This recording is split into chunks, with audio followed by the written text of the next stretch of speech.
Good evening, Vice-Chancellor, Chairman of Council and other members, parents, family, friends, CPUT executives, lecturers and staff, and most importantly, good evening, graduates. With your permission, I'm going to share three broad aspects with you tonight. Simply put, they are the past, the present, and the future.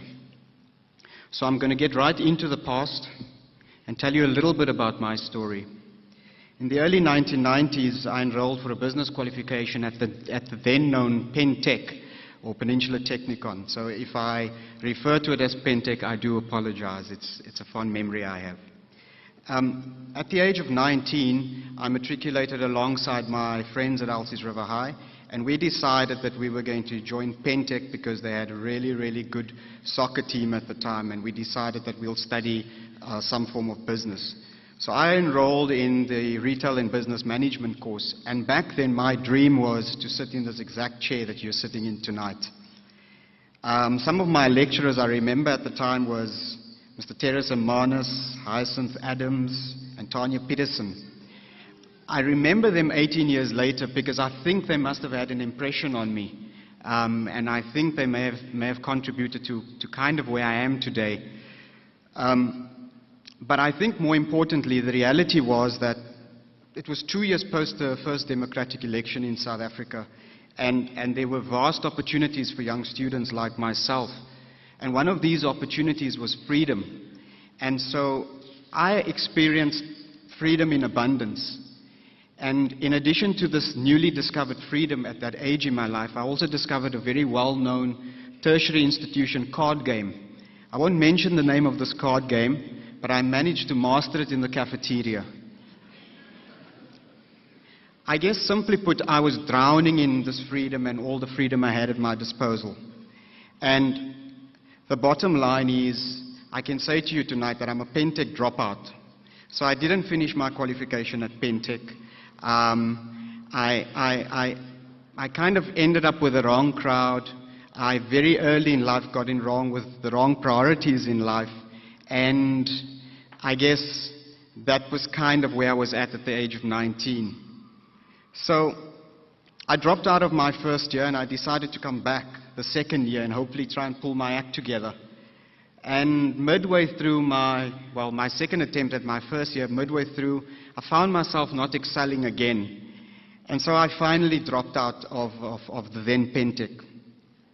And so I disappointed myself, those around me, my parents, my friends, because I was kind of the first generation that was going to graduate, and I didn't quite graduate. And needless to say, that invited a whole host of issues in my life as I reflect back 18 years. And I think maybe this is an important aspect for me to raise right now and perhaps pause and say that in reflecting all those years gone by, I think something that comes to mind is that we are not islands. No man is an island, and we're all kind of connected in some way or the other. And so I'd like to perhaps just say to the parents, the guardians in this hall tonight who stand proudly behind these graduates, these very successful graduates, a special acknowledgement and mention must go to you, because it was through your perseverance in pushing these graduates, and whether you were strict or not strict, I think their success largely today is also thanks to you. So to the guardians, parents in the room, please give yourselves a round of applause.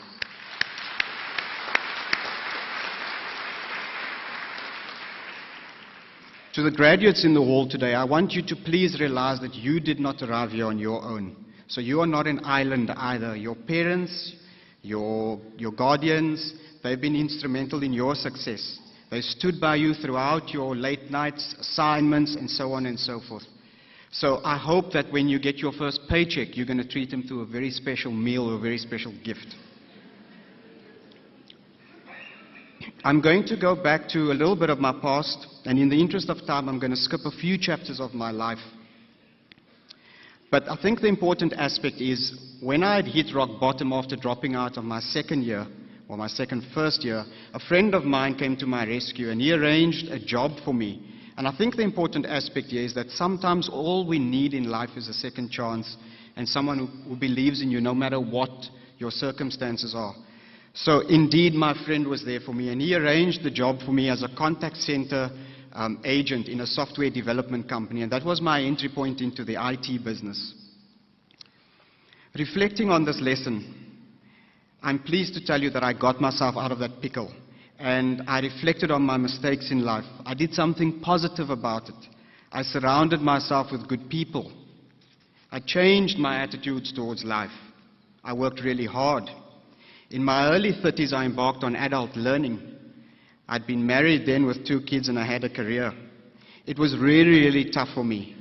Tougher than anything that I've experienced as an adult going back to study, because I was in dire need of a tertiary qualification. As much as I had good IT knowledge, employers were still looking for someone that has studied. So if only I'd stuck out at Peninsula Technikon at the age of 19 and graduated, who knows where I would have been today? Who knows what life would have been like? I guess one never knows then what the outcome is. It kind of turned out okay, I think.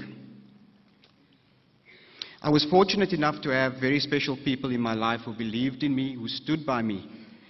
And at times when I did not believe in myself, they were there. And I think that was instrumental for me.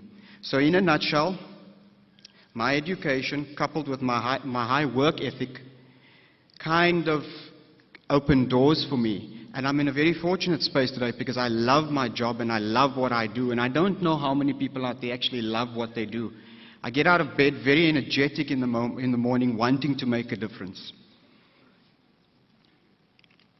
Graduates, if it seems self-centered that I'm talking about myself all the time, I assure you that the next few moments is all about you. And so I'd like to share with you my lessons learned a little bit further as I move into my next theme called the present. I shared this personal account of my story with you because I want you to realize just how important this night is in your life. Don't underestimate what you've achieved by graduating today. It is a humongous achievement in your life. Don't take for granted what you've achieved. It is an absolutely super achievement that you've pulled off. I assure you that. You've reached a very, very important milestone in your life. You may not see it now, but trust me, you will see it very, very soon. The world we live in today is a very complex world, far more complex than what it was in the 60s, the 70s, the 80s, and even the 90s. We have moved out of the industrial age into the information age. The information age is fast-moving, it's highly paced, and it is ever-changing and instantaneous. So as a large employer today, I can share with you what the business world looks for when we recruit staff into our organizations. First and foremostly, we no doubt recruit graduates first. This tells us that you have an ability to start something and end something. It tells us that you've achieved academic excellence and you can probably finish something very successfully. It's what I call you've done the academic gymnastics. You've thought about things from multiple angles, and that is very, very important to any employer that you would face in the future. My interpretation of your qualification tonight is that you've learned the techniques of how to think rationally, how to think innovatively, and how to think creatively. Don't underestimate that level of thinking in organizations. It's sometimes very dead and boring in organizations. So you've achieved your academic excellence, and you're probably going to continue to study as you further your careers and your life, and I encourage you to do so. Keep empowering yourself. Knowledge is power. The more you know, the more you can do. So I also don't want to downplay your academic qualifications, but in my opinion, it's only the ticket to the game. You've now got access to the organization. You've done the academic part. I think it's a very important chapter in your life. In your business career, you're going to have to be very dynamic, nimble, and creative in your thinking. You're going to have to be agile in your execution capability inside of the organization. You have to be resilient, and you have to treat adversity as an opportunity and not a threat. You have to be hungry to learn all the time inside of the organization you work for. You've spent all these years investing in your IQ, your intelligence quotient. I think the time has now come for you to invest in your emotional intelligence. Build that resilient skills. When you enter the business world, it is fast-moving, it is ruthless, and it could spit you out very, very easily if you don't have emotional skills and a strong emotional bank. You're going to have to burn the candle at both ends to be successful. If you really want to succeed in your career, you're going to have to work really, really hard. You also have to work very smart. And the smarter you work, the more success you will have. Let me also pause and say that smart work is not a compensation for hard work. I think you still need to work hard, but if you couple hard work with smart work, you're definitely going to accelerate your success in any organization that you work for. You have to be thinking like an entrepreneur all the time. Even though you're pulling a salary at an organization and you're not responsible for paying the salaries, I think thinking like an entrepreneur is very important. Run your job like a profit and loss center.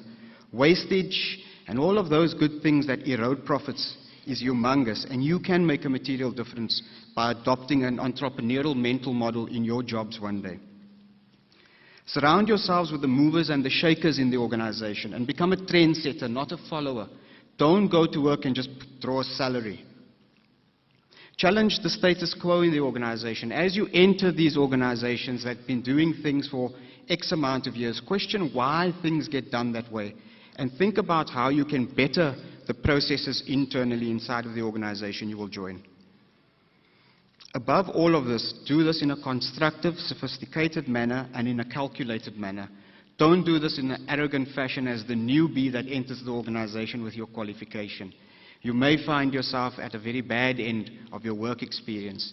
I can offer you this advice because I've been there. I've kind of knocked my head and I've learned that you have to be what I call bobbing and weaving in the organization. And again, that comes through your emotional intelligence. So having said that, it's probably a good time for me to wean my address off and talk about the future. So we've covered your academic skills and the need for profound emotional intelligence skills. But there's still two very, very important aspects which you need to consider as you think about your future. And that is having a very high work ethic and also changing your attitude towards life. In my experience, I cannot begin to tell you the importance of work ethic and attitude. You have the ability to conquer all obstacles if you have the right attitude. Some of you will very likely work for blue chip entities, and I encourage you to do so. But I'd also like to share with you my view on the organization that I work for. Yes, I work for government. I work for the City of Cape Town in the IT department. And often people criticize government, saying that government is mediocre and government is incompetent. I cannot lie. There are spheres of government that is in pretty bad shape. But I assure you that the City of Cape Town is not one such of government department. It's a very well-run metro, and it's a very important metro in terms of our country at the moment. The city is run on business processes and business principles. The city is just like any other blue chip entity and has the demands like any other blue chip entity has. I think the key issue for us is that the key part of our success, out of all modesty, is the alignment of our people, our processes, and our technology. And those three spheres working side by side has brought the city some form of, I guess, accolades worldwide. I run a department that we take care of the SAP software, and that is the lifeblood of the organization through this piece of technology. So my love for business, my love for people, and my love for IT blended placed me in a position of changing people's lives through software, and we can talk about that outside of this forum. I think it's very important that we have profitable blue chip entities and private sector organizations. But I think it's equally important that you've got the correct environment for private sector companies to thrive. And I think that's why government has to be clean, government has to be open, and government has to create the conditions for business to be successful. So I mention this because I want you to realize that if you are ever faced with the opportunity to join government, don't perceive government as a second-grade job. It is just like a blue chip entity. It requires fresh thinking, We require graduates in the organization and young people like yourselves that come in and challenge the status quo. You will from time to time get involved in corporate social responsibility projects for Mandela Day, and most blue chip entities take a day out to do this. When you join the organization or government like I did, every day kind of seems to be Mandela Day. So, graduates, you have achieved a wonderful certification at this wonderful tertiary institution that I would have loved to have graduated. And I feel very honored to be here tonight because I'm kind of feeling as if this is my graduation too. So in conclusion, graduates, please understand that today you are far better equipped than most other people you know. You have a sought-after business qualification. The world is your oyster and only you can decide on your destiny from here on. Destiny is not an act of chance, but an act of choice, and you have a choice over your destiny. I therefore request from you graduates that from here on, you surround yourself with people who fill your cup with goodness until your cup runneth over. Fill yourself with high work ethic, confidence, humility, and compassion. So one day when people say to you, you are so full of yourself, you can say, yes, thanks very much, I know that, because you'll be filled with these very, very things I've been talking about. In the words of the late Steve Jobs, he says you can only join the dots looking back. You can't join the dots looking forward. And so when you look back in a few years to come and you join the dots, I hope the picture that emerges from that is a long, illustrious, successful picture that you will sketch for yourself. So I guess from me to you, celebrate responsibly tonight, have a good party, wake up tomorrow morning, make a difference. Congratulations once again for this wonderful achievement that you've pulled off. And remember one simple rule: the business of business is business. Thank you.